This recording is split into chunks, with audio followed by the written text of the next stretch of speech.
I think that's such a good point in this perspective of, for me, what I really learned was I was very alone with my body because I had the cancer cells growing. And for me, it was a very alone sort of feeling.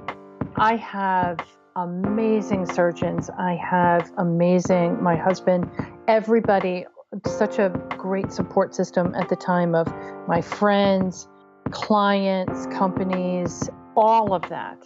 But there's still a piece of feeling alone because it's your body. Right before you go into surgery, it's a very alone feeling because it's you and your cells. And I think now, even more so, I really understand from a business perspective for some leaders, when you feel alone, you have to make that decision and only you can make that decision. And there is that feeling of it's you and you have to make it. That's Ann Sugar, and I'm Brian Falchuk. The Do-A-Day Podcast, where you hear from the most inspiring people who have been through hard times, overcome them, and have turned around to help others with what they've learned. I'm your host, Brian Falchuk. I know because I've lived it myself. I've written about it in my book, Do-A-Day, and that's why I'm bringing you this show. Remember, today's a new day. Go out and do it. Hey, day doers. Welcome to another episode of the Do-A-Day Podcast. I have another amazing guest today. Her name is Ann Sugar. She's someone who really aims to inspire others to get through some tough situations because she's been there herself. And, I'll let her tell more of her story, but as a little bit of background, she's an executive coach and a speaker who's advised top leaders in major companies like TripAdvisor, Genzyme, Havas.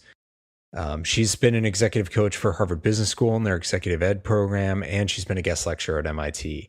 Before becoming an executive coach more than a decade ago, Ann was a senior leader in the advertising industry, where she oversaw a team of 75 employees.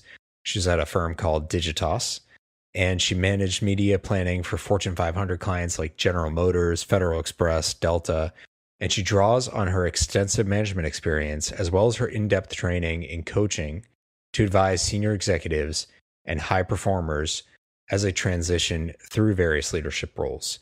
Now, that's like the professional side of her, and she's really good at what she does on that side. But there's a whole other side that in the midst of being this amazing, accomplished executive coach and leader of leaders, she went through a pretty serious battle herself. So Ann is someone who has faced and overcome cancer, and she reminds us that you may beat it, but it's still there with you. And there's a lot of lessons to take from it. And that gives her a really unique perspective in the leadership work that she does. And that's a key reason why I wanted to have her on the show today. So with that, let's bring Ann on and find out more about this amazing lesson that she learned through something that's incredibly scary and see what we can do to help inspire ourselves to be better. Hey, welcome to the show, Ann Sugar. Thank you so much for being on tonight. Oh, thank you, Brian. I'm really excited to be here. Yeah, it's, I was saying to you before we started to record, it's so funny that we're sort of like swirling around each other in the same circles. And when I started to reach out to my network to say, who do you think would fit what the show's all about? The number of people who, like, you're probably the most common name that people offered up to me. So that's a very interesting, I love statistics. And there's definitely like there's a high correlation coefficient with Ann Sugar and this show. So I'm very excited to have you on. Wow, I'm surprised, but thank you. Yeah. Thank you. And the reason is, you've got this, your work is really amazing, and you're sort of, focused on creating incredible leaders out of good leaders. And how do you create a company where the leadership really invests in their people and understands how to manage them and get the most out of them? But it's not as simple as that, because you have this story of challenge and overcoming that it's really powerful for me, and it's shocking to the people who didn't necessarily know what you were going through to realize what you went through when you were going through it, and yet what you were still doing despite all that. You really didn't let it stop you, or at least didn't let it show. And that's what I would love to get out of you tonight, is not just the story, but what was the inspiration? What was the thing that you think gave you the power to get through it, to not just make it to the other side, but make it to the other side and thrive, and not just for yourself, but for those people with whom you're working and inspiring and growing. So it's a really inspirational story for me, and I'd love to pull that out and see what are the nuggets of wisdom that people could take away for their own moments of struggle. Oh, absolutely. And you're way too kind. I think the thing that I also want to stress is that for me, while it was very important for me to push ahead, and I look at people that I coach, how can we all push ahead and just do better and help each other? But there are a lot of struggles that go with that we all have, right? That maybe we don't share all of them, but I'm happy to do that and talk about some of those struggles that maybe we all have that we just don't say to everybody. That's such a good point. There are a lot of people with a sort of silent or invisible struggle, and we pass them every day on the street. We work with them, we're related to them, but we don't know. And maybe some of us pass judgment on those people without appreciating, maybe their situation is not quite what we think it is. And maybe there's room for more compassion in this world to understand literally everybody is struggling with something. Absolutely. There's always something, that sometimes, we walk down the street and we see that person laughing on the phone and we think, oh, God, could I just laugh today? And I'm not trying to be negative, but there's those times that we think that, but we don't. You're absolutely right. We don't know what's going on behind the scenes, but it also gets to the point that sometimes you got to laugh at yourself. And I definitely needed to laugh at myself sometimes. That's great. For sure. Yeah. All right. So before we get any further, tell us what is it you do and how did you get there in the first place? Because it's pretty awesome work. I've always been jealous of people who do what you do, and I'm trying to do that myself. But what got you? What's the backstory that created Ann Sugar, the leadership expert and coach? So for me, I worked in advertising for about 20 years, and I worked in New York. I worked in Boston in large ad agencies. I worked on big clients, like the launch of the Apple computer back in the 80s, the launch of the corporate card. So I loved advertising. I love advertising. I loved working in teams with people. The creativity piece of it was all wonderful to me. And I grew to run a large department of 75 individuals. And at a certain point, I just found myself not that happy anymore. I wasn't doing what I wanted to be doing anymore. It was kind of a drag on me. I was working over 60 hours a week. And I was just kind of an angry person, right? Because I liked the balance in life, being able to go on that ski trip. And I was the person that was always holding everybody up with the rides going skiing. I can just remember that vividly. And so for various reasons, and I won't get into all of that, I took a step back and I saw an executive coach. And the thing that I found that made me the most happy, the happiest, were the people in my department and seeing them grow and get promoted and being that mentor. And being a mentor is not the same as being an executive coach. So I tried coaching somebody on the side. Let's see what that's like. And I really, that made me the happiest. And more so than the mentoring work? Yes. And were you aware of what the difference was? What was it about being in the coach role versus a mentor? And I agree with you. They're different. There are things you can do as a coach that you sort of can't do as a mentor. Right. What stood out to you? Why did it spark more? So for me, instead of telling somebody what to do, I went back to school. I'm certified in all the, Myers-Briggs, everything. It's the point of really asking the question and being a partner with somebody that intrigued me more than just mentoring somebody. And now, of course, when I coach, if somebody says, well, tell me what you think, I will after I say to them, you have to tell me first. Nice. So it's not just about it's not the Socratic method that, I just keep asking and asking. I'm really about the practical. So one thing that I want to say is, advertising at that point was still pulling at me. And I had a 6-month-old daughter at the time, and I went out to an interview at a large agency. And I came back home that day, and we lived in an apartment downtown Boston. I was so tired because I had many hours of an interview.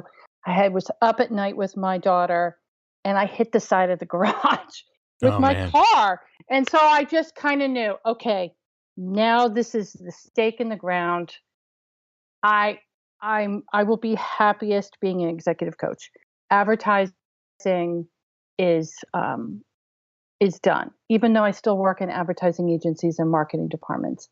So that's really my story in terms of how I became an executive coach. Can I take you back 1 minute to when you're talking about that time where you felt like in the advertising world it wasn't doing it anymore? Were you aware at the time of the reasons why it wasn't sparking? Like what was making you feel like it wasn't that thing any longer? So when I coach too as well, I coach a lot about your gut instinct. What's sitting back and kind of listening to it, and something just didn't feel right anymore. I just didn't have, that spark. And was it something missing or something added? Because a lot of people, as you get more senior, you get taken away from the work that maybe you love so much. So I'm always curious, is it new things that were put on, or is it things that you no longer had? That's a brilliant question. Great question. I think it was a combination for me. I started to feel that I wasn't doing the creative work anymore. I was managing the P&L. That was what I did. Yeah. I was managing the client P&L and not really getting into the nitty gritty of the media plan and the advertising. Yeah. And I think too, as in any industry, things ebb and flow. And what I worked on back in the 80s was so different and unusual and almost a unicorn, right? That it's hard to replicate those times and that creativity. And it's hard now in some instances. We're all about the bottom line a lot of times. Yeah, and you certainly in that new capacity, that's kind of all you were about. None of the creativity piece anymore. No. And at that time, and I tell everybody this, I wish I had an executive coach to manage through in the senior leadership set, and how to couch and how to communicate better what I needed from a people perspective, from latitude with a margin here and this client, things like that. So, yeah, it was both additive and things were taken away that I'd had previously, I think, in terms of what, and I want to kind of put a stake in the ground, what the values that are important to me, what I need in a culture, in a business, the people that I work with can be very different for other people. But at that time, those were the values and kind of the stake in the ground that was important to me, that was missing. Okay. Well, I took you off course to ask you that, but no. Thank you. I appreciated it. All right. So that's the background. That's what got you into this place of being an executive coach and getting in touch with some passion in your work again, since you'd moved beyond the point of passion in the advertising space when doing the direct work. But that's not what brought you here today to this show. So what transpired? What got in the way? Where were you at when it happened? And what happened as a result? So, first, I think and you'll see this weaving through the story that I talk about, the most important thing to me is about, and I know it sounds kind of trite, but it's just really about helping people. So, I couch that as I talk about my story. So 6 years ago, I was training for a sprint triathlon. It was around Mother's Day time. And I just went in for my regular mammogram. And they said to me, we don't really like it. You need to come back for another round of tests. And I thought, oh, okay, that's fine. This has happened to me in the past. No big deal. Yeah. And I went by myself because it's a no big deal situation. Because I, at that time, was in the best shape I had been in. I really trusted my body. I was training for the sprint triathlon. I love to work out. I was eating really well. And they said to me, you need to have a biopsy. We think you have cancer, and we think you have breast cancer in both, which is unusual. That's less than 20%. And I said to them, oh, no. That's not me. I think you might have the wrong, and I really just say this, I think you have the wrong results. That's not me. Wow. And they said, no, it is. You need to go have biopsies. And so I did. And, it was one of those times where you go in and you see everybody. And it was one of those really hard times because there's a lot of, my husband went with me, and there are people crying, there are people looking very scared. And I thought, okay, this is going to be fine. Less than 20% of everybody has cancer when they go in for this biopsy. Yeah, the odds are in your favor. You're not the odds are way in my favor. Yeah, you're not why can't I think of the word you're not in denial. Such a tough word to come up with. Right. It's not that you're in denial, you're just looking at the math. I was purely looking at the math, though I was pretty frightened. And the one thing I can say is I'm good at reading people, and the nurses and they weren't really super reassuring to me. They're like, oh, well, we'll see. And we'll see what comes back. And, I think the thing that I didn't recognize or realize, a lot of this takes a long time. I had to wait 2 weeks for my results to come back. And I got that call that day that I had breast cancer, and I had breast cancer in both, which Wow. I said before is very unusual. So for me, to kind of keep this short, the driving factor for me was, so first of all, I'm a worrywart. I worry. And I had a first grader. I was 46 years old, and I had a first grader, and there was no way I wanted this all done and gone. I didn't want to have to worry about this in the future. That was just my personality. Can I ask you, I don't know if you contemplated it at all before that positive result, but did you have that same sense of it? Because I've had someone very close to me in my life that had a positive breast cancer result. Mm-hmm. And after having some scares that they were able to treat with radiation, when they got the full on, no, you have breast cancer, it went for the feeling going in was, oh my God, I hope they can just do a lumpectomy, and that, and as soon as I got the full diagnosis, it was get this off. Like I take all the risk away. Yes. For me, I wanted it all gone, get rid of it all. So I don't have to worry about any more cancer cells. I didn't trust my body at that point, right? So I wanted it gone. The odds were I had two diagnoses. I could have the lumpectomy and the radiation, or I could have a double mastectomy. And because I had it in both, I said, wow, there's not even a question for me. So I had a bilateral mastectomy and reconstruction.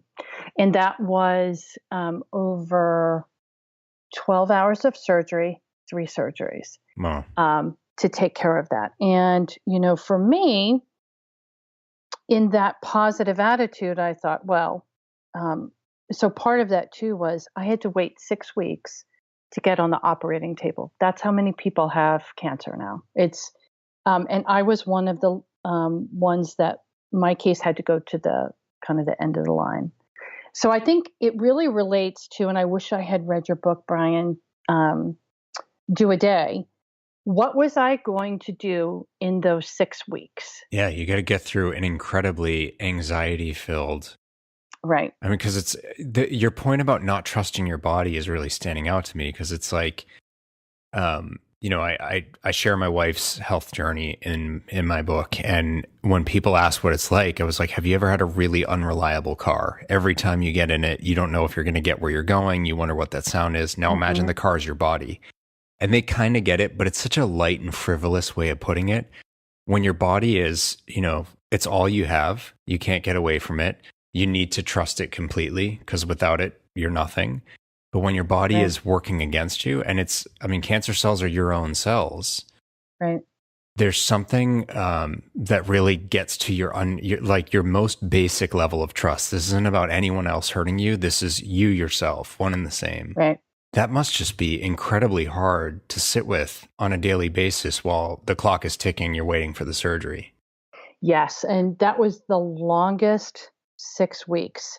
Sometimes still, even 6 years later, I do trust my body much more, but I still have that small fear in the back of my mind that says, oh, what's my body doing this year? Right. Is it just around the appointments, or is this something you're aware of more broadly? So it was much more acute right afterwards. So I'll tell you a quick story how acute it was for me. After I had all my surgeries, I went back and I was working out with a personal trainer, to get myself back strong. That's the most important thing to me, is being strong. And I kept having this hamstring pull. And I said to him one day, oh my God, I think, and I'm being serious when I say this, I think I might have hamstring cancer. I'm going to need to go home and look it up. I really think I do. And he said to me, you're smarter than that. You don't have hamstring cancer. But that's kind of where your mind goes to, or at least mine did in the beginning. Yeah, that every pain must be cancer. Must be cancer. And it's not an outlandish idea. There's so many pains all of your life that aren't cancer, and we forget about all those things in these moments. Right. But the fact that your mind went there, just from a compassion standpoint, it's completely understandable. It may be, it may be absurd. It may be whatever anyone wants to call it. And it's completely understandable at the same time. Oh, well, thanks. I think, I look back and it's kind of a humorous kind of, now I look at it as with a bit more humor than I did at that point. So what did I do from Do a Day? That, I had to find something in those 6 weeks to do. So what I decided to do was I ended up going to, I did some Eastern medicine work. And, I combined the Eastern and the Western piece with my cancer recovery. So I went to the Herbert Benson Institute at Mass General, and I really learned how to meditate. And so I was going to meditate cancer cells away every day. And there's lots of theories about meditation and your health and eradicating cancer cells, whether, there's no definitive answers, but that was what I was going to do. And then I also picked Reiki. So I went and I didn't want to do acupuncture at the time because I had so many needles. I just didn't want to. Yeah, just one more needle. Just one more needle was not going to. So that's what I did for 6 weeks. Every day I meditated twice for 2 half-an-hour sessions.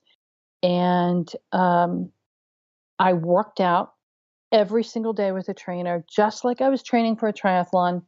And that I was training for my surgery, and I also did Reiki. And so that was kind of my quasi do a day for me. Just every day, that was what I was going to do to help myself. So I want to ask you all these questions about Benson Henry, because I'm not going to, because my wife's been there. We know the space and the people there. So I was like, oh, who'd you work with? But we'll save that for another time. Okay. But I love that you just say you were working out for your surgery, because actually the idea that like you're going in for this thing, and for some people it's a sense of inevitability, whatever surgery you've got to go have. you can still get yourself in a better place for that surgery and you'll recover faster. The recovery may be really difficult, but if your body's not as fit and strong as it could be, the recovery is tougher, and the atrophy during the recovery for your muscles is starting from a lower starting place than if you had, put your health and your wellness first. Right. Yeah. That's what I thought. Right. But for me, and I speak about it in the article I wrote, it took me 12 weeks, took me an extra month to recover after the first surgery versus the typical 8 weeks. I don't know why, but the typical is an average. So right. You're right. You're right. I've been there myself where they give you some number and it's like, wow, I'm another month beyond that. And I've had other surgeries where I'm like a third of it. It's just however it plays out, whatever state your tissue was in that day and the way your surgeon was feeling, or, there's all kinds of variables, but they never had a specific reason to point to. No, it was just more, I had a lot of muscle. So, that's a lot of recovery from that point. And I used to just bemoan to my cancer surgeon because at the time Angelina Jolie was doing the same thing, and she was up at an award ceremony, and I was like, how can she be? She's doing so much better than me. I can't take it. And my surgeon said to me, "Really? You believe what People magazine has to say? I mean, you don't know what's going on, right?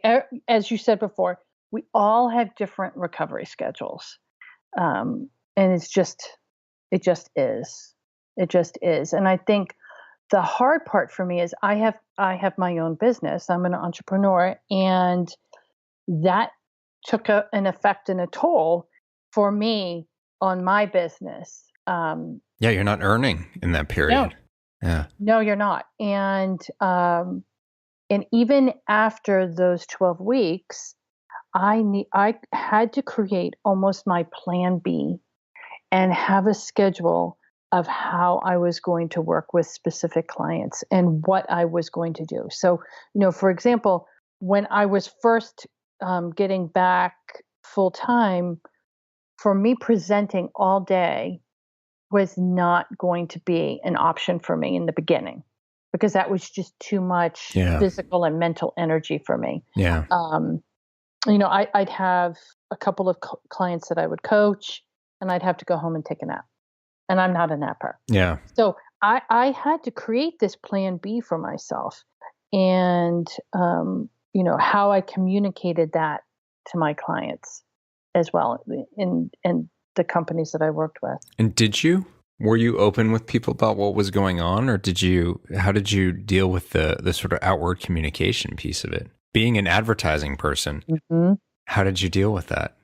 So I think what's important to recognize for everybody now going through what I went through is that cancer is more of an art, not a science, in terms of what you do from a communication perspective. Some people want to have face-to-face conversations with everybody. Some people don't want to talk about it at all. There are people that don't want the fanfare. They want to do these things privately. Some people want to talk about it in email. I almost did kind of a two-pronged communication approach. I emailed all of my clients and, some of my friends too, and emailing them about my diagnosis. And then I followed up with a conversation. For me, at 46, at the time, 6 years ago, I was the very first one out of all of my friends, out of everybody in my work network that had cancer. And so it was very shocking to me. And I needed to let people get over that shock first, or personally, actually, for myself. Yeah. And then have those conversations. So for me, that was my specific approach. Did you feel at the time you were doing that for you or for them? Because you just said, for yourself. What was the awareness at the time? really, frankly, honestly, Brian, it was for myself. Because I wanted to give people a chance to process it a bit. Because everybody has different ways of dealing with somebody who tells them that they have cancer. Yeah. There's a lot of, people might tell you positive stories. Some people might tell you negative stories of their friends who've died of breast cancer. So I wanted to give people the chance to kind of process that for themselves too. And for me, honestly. Yeah. Without having to be live in the moment where they Right. say whatever reactive thing. And I've talked to people who they were almost mean about, I don't want to hear about your friend who went through it or went through this or that. I don't want to hear about someone who got through it. I don't want, it's sort of like proactively attacking people about, I don't want your story. But looks like that, as much as some people are like, what's wrong with her? Why is she being that way? Or, this is because she's angry about the cancer and she's lashing out. Maybe, maybe not, but that's what she feels she needs for her experience, is to not get the inundation of stories and everything. Right. And maybe she was too strong in reaching out and putting that message out there. But, that's the reaction she had with how she's feeling. And for most people, they just sort of understood, look, she's that insistent on not hearing all the stories because she recognizes that's not what she wants or needs. We just have to respect it. Maybe her delivery wasn't ideal, but, given the situation, you got to cut them some slack. Absolutely.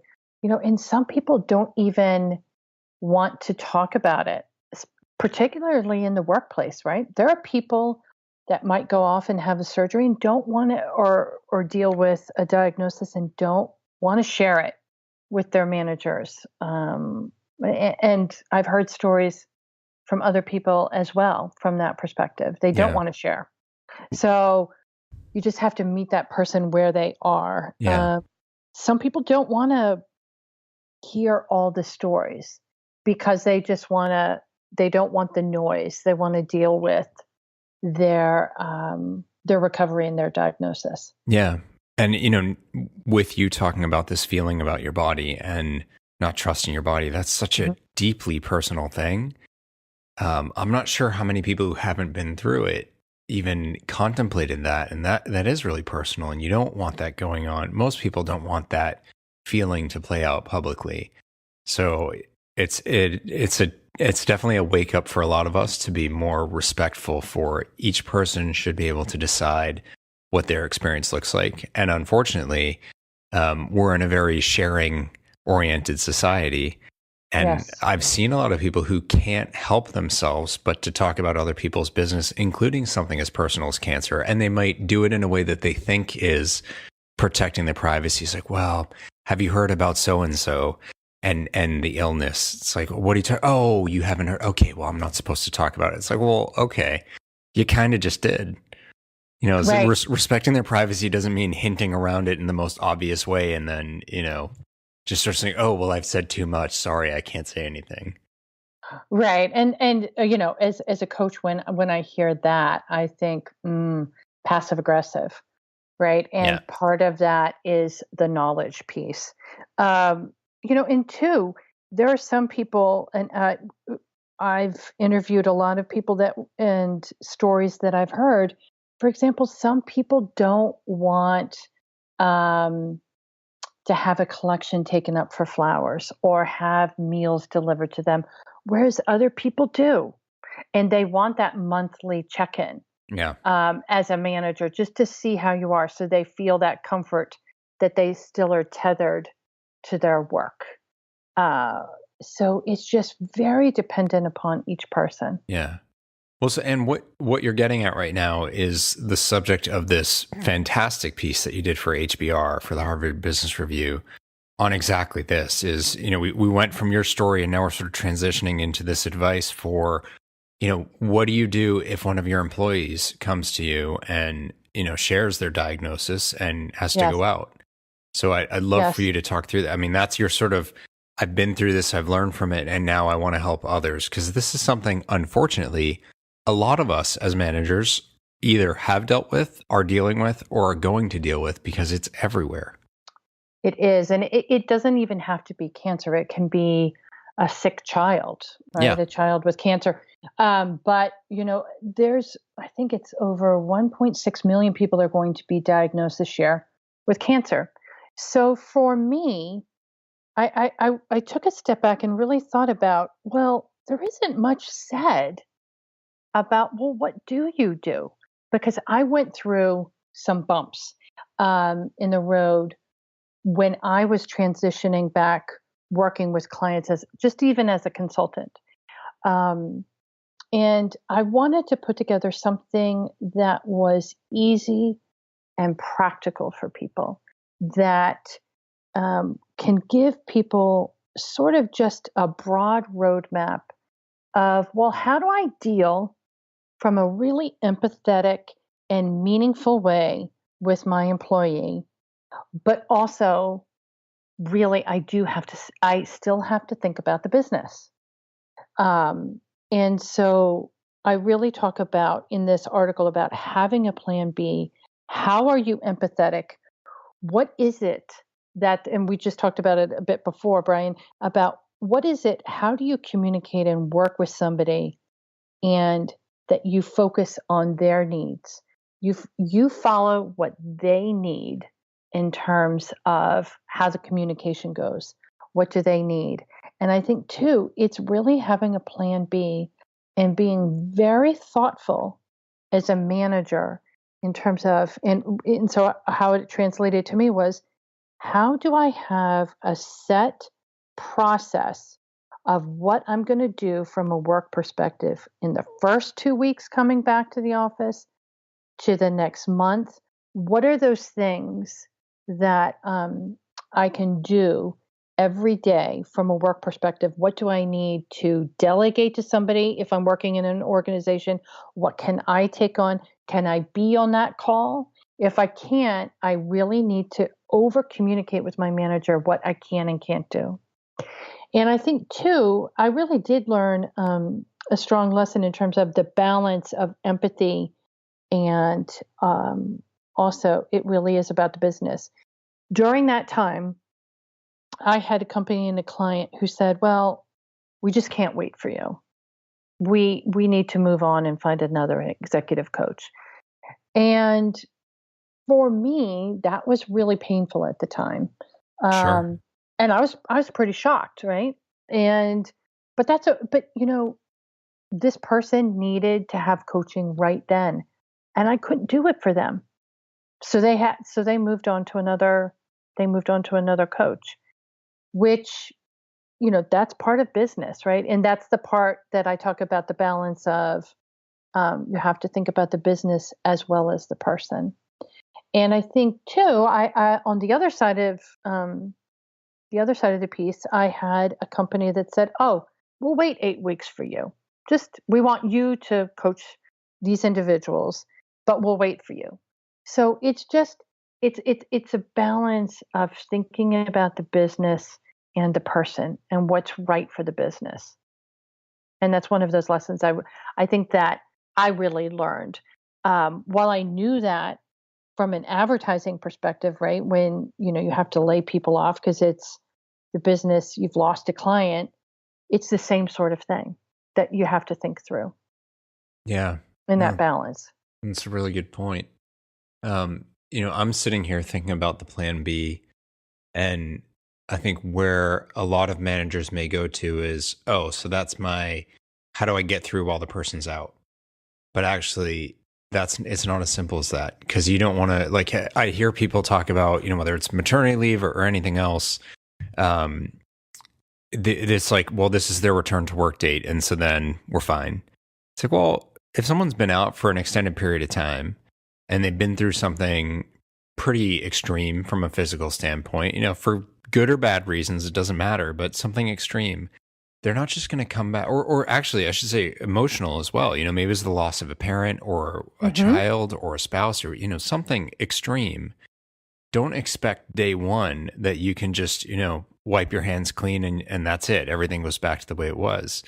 You should be prepared for that path to bringing them back into the fold it may not be 100%. It may never be 100% again. So you want to think about how do we accommodate that, and how do we ask, not just while they're out, doing the monthly check-ins if that's what they want, but once they're back, don't just take it for granted that they're back and then, never check in with them again either. You need to make sure that there's a balance as they work back into the fold, and you don't press too hard, because that can get in the way of the person's recovery. Absolutely. And what you're talking about is, the plan B, or developing a work plan. And I heard one story that when I was interviewing people that was very, I think, meaningful to me.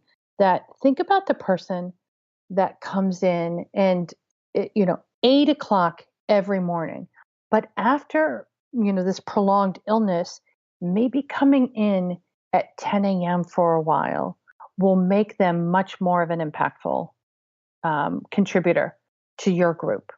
And that 2 hours really doesn't matter over the long run. But how do you kind of balance those needs and getting the business done? Yeah. Yeah, no, that's a very good point.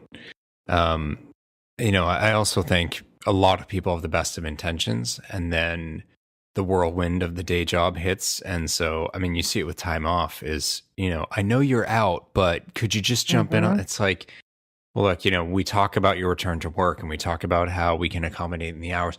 Oh, I know we said 10 o'clock, but there's this really important call tomorrow at 7:30. So I'm going to need you to be here for that. Or right. I know we said, reduced hours, which, by the way, we're paying you for those, but I'm going to need you to, this is really important this week. So you really are going to need to step it up. And you have to find ways. I talk about it for the self, like how do you protect your own priorities and energy levels, and, right. Make sure that this stuff doesn't creep in. But if you have one of your key employees who's just coming back, or while they're out on that leave, actually, you need to protect their time even more than your own, because the costs are too great. Right. Right. And it really is about being empathetic. And it's very hard to put yourself in somebody else's shoes. And I look at it now, if I wouldn't understand, right? That, what do you mean my recovery took 12 weeks? For me, that was very internally frustrating. But from a client-facing perspective, that gives people pause, right? Well, usually the recovery time is 6 to 8 weeks. How come yours took 12? Well, it just did, and so right. There's that. How do you balance that? There was, for me, I had the luxury of, it was my consulting business. And so I just didn't take on some business, and I didn't start back. But, how those extra 4 weeks, well, how can you help your employee? Because they're just as frustrated that their recovery time isn't working for them either. Yeah. As well they wanted it to be. Yeah. Well, the body is going to do what it wants to do. That's right. That's right. Yeah. And being mad at it and rushing it, shockingly, is not actually going to help it get any better. No. I'm curious, because you've been through one of the experiences that I always use as an example. We're talking about another that I imagine is probably the same, but maybe I'm wrong. Before my wife and I had our son, and everyone tells us about sleep deprivation, and you read about it, and what to expect, and like every blog out there and everything. So it's like, oh, I get that. It's going to be really rough. And then you actually live it. And it's just so like, as smart as you may be, as empathetic as you may be, you couldn't even comprehend what it actually feels like to go through that emotionally and physically. We were just saying the other day about, that moment when you first see your child, and I was like, there are parts of my face that I didn't even realize had the ability to move, that were like, moving and twitching. And I think I had tear ducts in like under my skin, not just in my eye. Like it was, total facial lack of control. And again, it's something you can't explain. You can never really understand as much as you might think you do until you're living it. Did you find that to be the same case with the diagnosis, with the process of the surgery and the recovery and the prolonged recovery and all? Like, were these all things that you got? You're an intelligent person, you're empathetic. but then you lived it and you realize I really didn't understand just how big of a deal this was. I think that's such a good point in this perspective of, for me, what I really learned was I was very alone with my body because I had the cancer cells growing. And it's a very for me, it was a very alone sort of feeling. I mean, I have amazing surgeons. I have my husband, everybody, such a great support system at the time of my friends, clients, companies, all of that. But there's still a piece of feeling alone because it's your body. And when you right before you go into surgery, into kind of the, you're outside on the gurney. It's a very alone feeling, because it's you and your cells. And I think now even more so, I really understand from a business perspective for some leaders, when you feel alone, you have to make that decision, and only you can make that decision. And there is that feeling of not aloneness, but it's you. Yeah. And you have to make it. Or I had this very senior person that was going through a divorce at the time, and he was after all of my recovery, and he was talking about that feeling of being alone with his emotions. And while I don't talk about that piece of it, I'm not a therapist. I can be empathetic to understand that there is that alone feeling that you have with your illness or whatever it is. Yeah. But you felt it firsthand now, and you understand it's bigger than empathy could ever get you to. Right. Right. And I think also, the thing that I've learned too is we all make very different decisions based on what's important for us in our lives. And we have to respect and accept that. Right. Some people would say to me, wow, you went pretty nuclear there with your what you decided you wanted to do. Why didn't you just do a lumpectomy? You could have done that. And I absolutely could have. But for me, I made a different choice. Yeah. And so, we all make choices about our careers, how we deal with somebody, giving them feedback. We all have those choices. And sometimes we have to make those tough decisions. And making a decision is better than no decision. Yeah, that's very true. And before we go, we've been outwardly focused from an advice standpoint for the manager who has an employee going through this, which is, that's the focus of your article. I wonder if you could take us back to the person who's going through it. And I'm so, this notion of being alone with yourself at the end of the day, despite all the support in the world, and just how dark that can be and scary. And, there's so much riding on your shoulders ultimately, because it is all your decision, whether it's a business decision or a medical decision, life or death or otherwise, or any of these, do I stay or do I go? Do I leave my spouse? Do I, whatever. What sort of advice do you have for people? Because you did get through it and you are a strong and inspiring person. What was it that you think was part of what got you through? That's a really good question. I think what got me through was the focus for me on doing something, just doing something. And that meant either going to the gym, it meant meditating.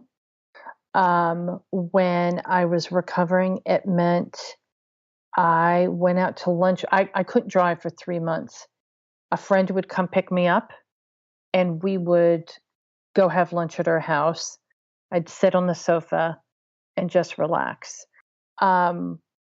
something I also did in my recovery, this is very vivid to me, is I would lay in the sunroom with the air conditioning cranked. It was like a meat locker. I don't know. I couldn't deal with any kind of heat. And I got a stack of books that I had been wanting to read. I can remember reading one of Gretchen Rubin's books, I think, and just for me, it was really, and what I'm kind of talking about is what's important to you to give you some sort of almost do a day. For me, it was just doing something. It didn't matter what it was. I did not plant this. No, you didn't. We have no agreement for you to plug the book or anything. But No. I am getting that. It's I mean, there's so much in who you seem to be that's not a stagnant person. You don't just roll over. You take action, you push ahead. And so even if it's just in the moment with all the constraints and the pain and the discomfort and recovery, you didn't just lay there and give in. You still chose to push through even in the smallest of ways. And obviously those things build till you're back on the right side of it all. Right. But I want to be also really clear, Brian, that there were days when, I was about woe is me a bit, right? I mean, it was not, it cannot be perfect. Oh my gosh, when is this pain going to stop from these surgeries? Or why is it me, right? I was in the best physical shape I could possibly have been in ever in my life. Why me? So it was very important for me to do something every day.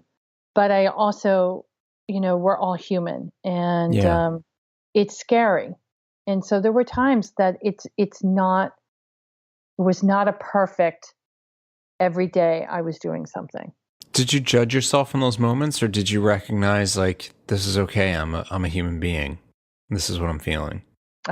Some days I judged myself pretty harshly about it. Like, come on, buck up. Everybody says, that a really hard experience in life will give you many gifts, which it is true that it does. But at some point, you don't believe it. Yeah. So it's kind of that balance of trying not to judge yourself and being a bit more compassionate. Mm.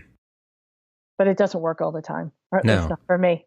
but just remembering that's okay. And as long as it works on the whole, then you keep moving forward and you get yourself back. But don't, beating yourself up for being down on the reality. It's just like we said before, like, those moments where, whether it's like the annual anniversary and when you're going for that appointment, or these general moments where, like you were saying with that trainer, where, it's like, do I have hamstring cancer? You can beat yourself up for that, or you can be like, yeah, and I understand why I felt that way. Right. And it's okay to be scared. There were points when I was very scared. Yeah. It's called being human. You're right. Yeah. Right. And I can't imagine hearing your story and some of the things that you talked about. I just, that's not stuff that ever occurred to me, that sense of being alone, that sense of what, your relationship to your body and the whole trust equation with that. So I want to respect and thank how honest you were about that and sharing what you went through with it. Because I think whether it's something you yourself are going through, or you have an employee who's going through it, or a loved one, or a friend, or just, that person walking down the block towards you, having that bit of understanding and empathy and remembering, like, we're all going through something. Right. And we can pass judgment, whether it's on someone else or ourselves, or we can just recognize this is human. And we need to have a lot more compassion and understanding and allow people to have their moment and be supportive in the way that they're comfortable with. Absolutely. And I think, Brian, that is one of the most important things that you bring up, is that you have to follow the person's response and guide your staff, guide just even how, you talked about the person who didn't want to hear any stories. Yeah. Where we all want to tell stories, and it's trying to help them. but in some cases it's not. Yeah. So you're absolutely right. Yeah. Well, thank you so much for sharing all this with us. And, before we go, I just want to give you a chance. You plugged my book a gazillion times. Where can no. plug yourself? Like where can people find Ann Sugar? Where can they learn about your services and read some of these amazing articles that you've written to help managers, to help leaders become better and be better servant leaders, be better employers? And, that difference between manager and leader is so crucial. So where can people find out more about all this work? So everybody can reach me at annsugar.com. So it's ANNE, sugar, just like sugar.com. I also, what's very important to me is on my LinkedIn, I put out a lot of articles every day with some thoughts for people to think about and read. So check out there too, and you can follow me there and see all the articles and ideas that I recommend as well. Yeah, you do put out really fantastic stuff that's worth the, 3 seconds to see the headline, but click through. There's some really good activity there. So, and we can put the links to all that for people to follow you on LinkedIn, to, of course, get to your website. But I can't thank you enough. I'm so glad we finally, swirling around each other, that we finally got to connect. This is great. I really appreciate that. Oh, and Brian, it's been fantastic speaking to you as well. Everybody is very lucky to have your podcast and all the great questions that you ask. It's amazing and brilliant. Thank you, Ann. So thank you. And I feel like you've done a better job marketing my book than I have. But you keep talking about that notion that it's how I always close. But today is a new day. Right, and you got to go out and do it. That's right. Thank you so much, Ann. Oh, thank you, Brian. What a discussion. Ann is so inspiring for me. This whole notion, this is why I had to pull that out in the clip in the intro, this notion of being alone with your body. That, it doesn't matter. It doesn't matter what kind of support you have around you. It's you against you. And it's ultimately down to you, your decisions, your actions for you. And of course, you have advisors, you have people you can lean on, you have people around you supporting you. But at the end of the day, it's still you with your body. And, making that leap into the leader role and the analog there, it's interesting. I don't know that it's one a lot of people think of, but it can be very lonely. And it may seem like, well, that's ridiculous. You're talking about leadership and this is about cancer. What does one have to do with the other? But she's lived through it to know that, yeah, there is something very lonely about it. And others around you may not understand it, or they may try to support you, but they don't necessarily know how. And it ultimately all falls to you. And I think that there's a lot of value in recognizing that, working through that, and seeing what you can do to overcome that, because that may be one of the silent things holding you back in your life, is the sense of you against you, the sense of loneliness. It's amazing stuff. It's really powerful. I'm so thankful to have had Ann on and to have her share her story. I hope you all got something out of that conversation. Please do check out annsugar.com, see everything she's got going on. She really does put out great content, and she's an amazing person. Really just good, deep down person. I'm so glad that I get to know her. So with that, we'll close things up. I, as always, would love it if you would leave a rating on iTunes or Stitcher or wherever you choose to listen to this show. That helps tremendously. And even if it's not positive, I want to know the feedback. I want to know what you guys think. I want to know, is this helping? Is it not? Are there guests you'd like to have on? If you know someone who would make a great guest, refer them in. Let me know who it is and make the connection. I'd love to hear from my listeners who you all want to hear on the show. But leave that review, subscribe if you haven't already, and spread the word. My whole goal is to help as many people change their lives through their own actions, through their own mindset, their own intentions. And the best way to do that is to spread the message. So any help in that regard is always hugely, hugely appreciated. Remember, check out doadaybook.com, check out annsugar.com, Check out brianfalchuk.com. Lots of great ways to keep getting more content like this. And I'm so thankful for all you listening. Have a great day and keep on doing it.